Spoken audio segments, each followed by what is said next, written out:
Ini hari kedua kita di Green Tropical. Nah, bukan untuk menginap, tetapi ada kegiatan sosialisasi. Nah, kebetulan Green Tropical ini tempat yang nyaman untuk menginap, juga untuk melakukan kegiatan-kegiatan seperti sosialisasi ini. Yuk.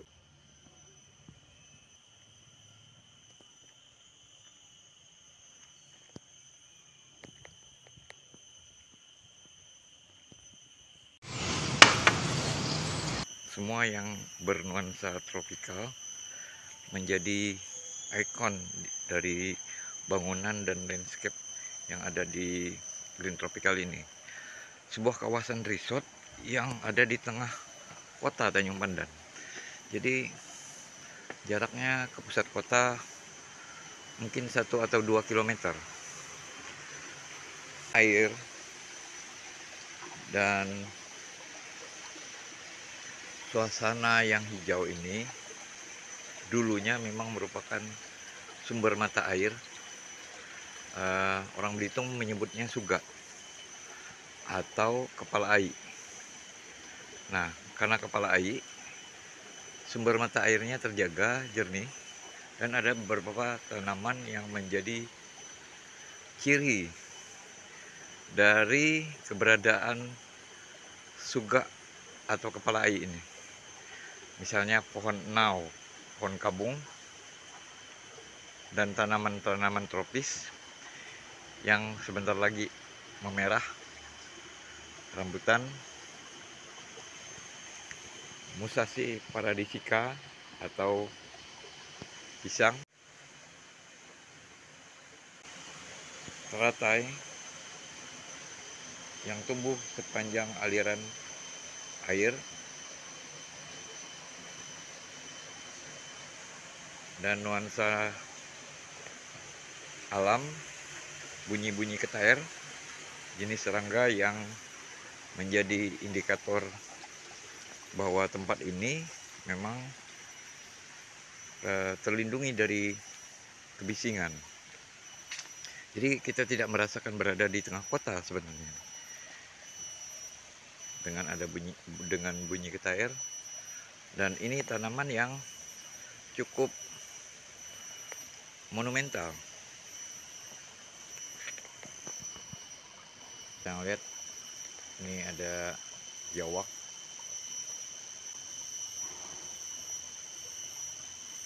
tengah berjemur seperti halnya manusia. Mereka juga butuh matahari pagi. Saat ini pohon kemang, kalau di Jakarta ada kemang pertama, pohonnya seperti ini gitu. Daunnya lebar seperti pohon mangga, kuning.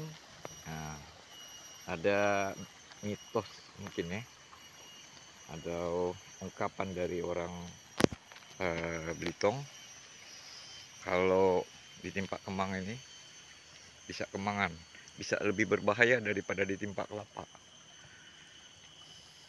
Kita menuju ke resortnya. Ada banyak kamar di sini. Semuanya menggunakan material yang menunjukkan resort ini resort yang bersentuhan dengan alam. Dari batu-batu granit yang menjadi ciri dari Pulau Belitung, ornamen-ornamen ciri dari Melayu,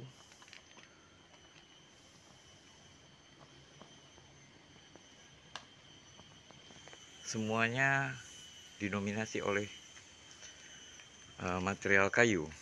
Si pemilik resort memberi nama yang berkenaan dengan destinasi atau wilayah-wilayah yang ada di Tanjung Pandan. Kita bisa menikmati pemandangan perancangnya menjadikan kontur-kontur tanah yang berbukit ini sebagai viewer yang menarik. Pohon nasi-nasi ini pohon yang buahnya bisa dimakan atau edible fruit. Selain tanaman hutan, juga buah tropis memang sengaja ditanam. Salah satunya adalah jeruk Bali. Tanaman yang menjadi ikon budaya juga ada di sini. Ini tanaman yang sering digunakan orang untuk berziarah.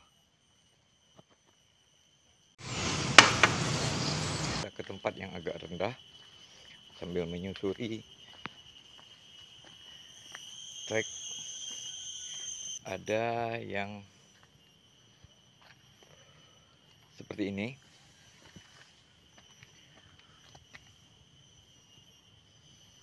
Pohonnya seperti pohon keladi, apa namanya ini? Isinya putih. Nanti kita lihat di Google. Kita telusuri tanam jenis apa ini. Tapi kalau ngelihat bentuknya seperti bemban. Nah, kalau bemban biasa di batangnya itu biasa digunakan untuk anak-anak membuat senjata, pistol, senapan. Nah, dari sini, dari pohon bemban ini muncul permainan dorname namanya. Jadi kalau dor disebut namanya, dia mati gitu. Nah, permainan-permainan ini bersumber dari atau terinspirasi dari alam.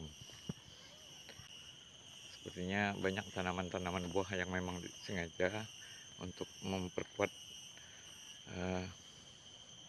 kesan tropisnya. Nah, ini mungkin ada yang tahu, ini tanaman pengusir nyamuk. Nanti kalau ada yang tahu, komen di channel Republik Kelka. Nah, di antara resort-resort ini selalu saja ada gazebo. Di sebelahnya ada tanaman melinjo, bagu. Kalau orang Belitung menyebut tanaman yang bisa dibuat emping ini.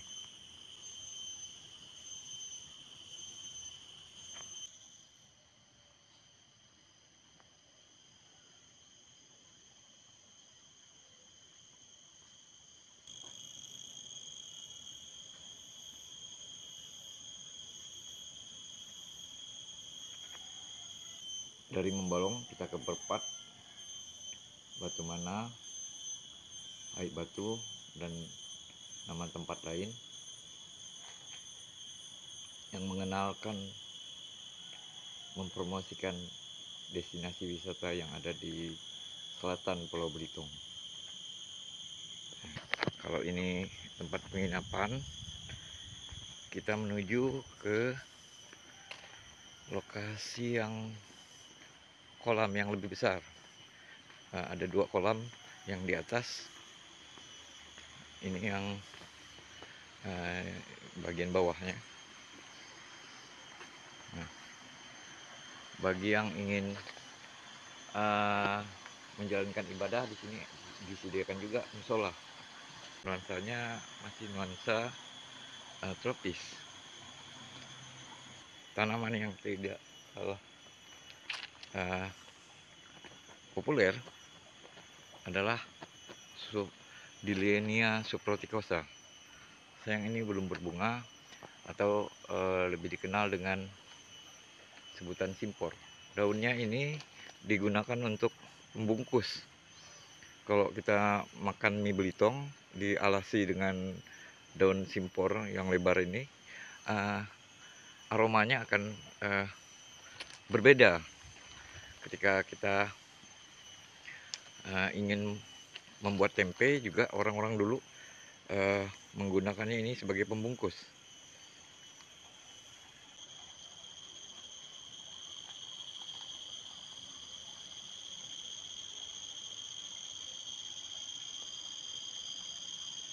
Mengenalkan wilayah Tanjung Pandan ini, pemilik memberi jejak. Ini adalah mangkok kapal keruk, atau dalam bahasa Belandanya Emmerbacher. Jadi orang banyak mengenal kapal keruk itu sebagai IB, tapi agak sedikit yang tahu bahwa singkatannya itu ternyata Emmerbacher. Bak itu ya seperti ini, mangkuk gitu. Bakar itu disusun, dimasukkan ke dalam rantai dan berputar. Jadi kalau dia berputar, selama dia berputar dia akan mengeruk dan menempatkan kandungan timah, ini pasir-pasir timah di sini, sebelum akhirnya dipilih di kapal keruk untuk diangkut ke darat.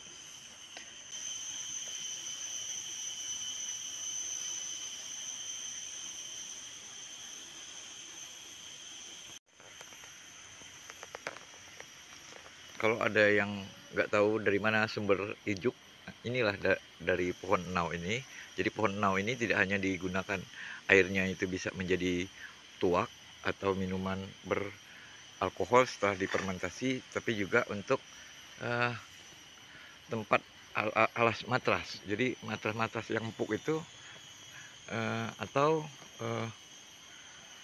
ditumpuk menjadi empuk. Nah, kegunaan lain kalau dipintal dia bisa menjadi anyaman, dianyam bisa menjadi kaset kaki. Ini juk.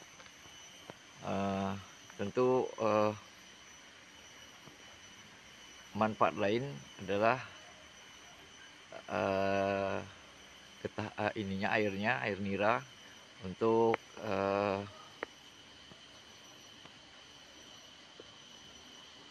gula aren. Nah, kita sekarang ke ruang pertemuan.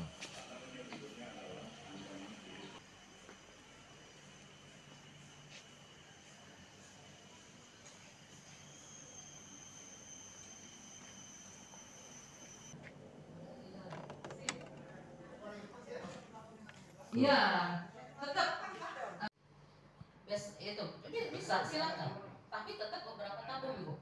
Kalau dia hanya satu tabung meresap di situ itu masih cukup.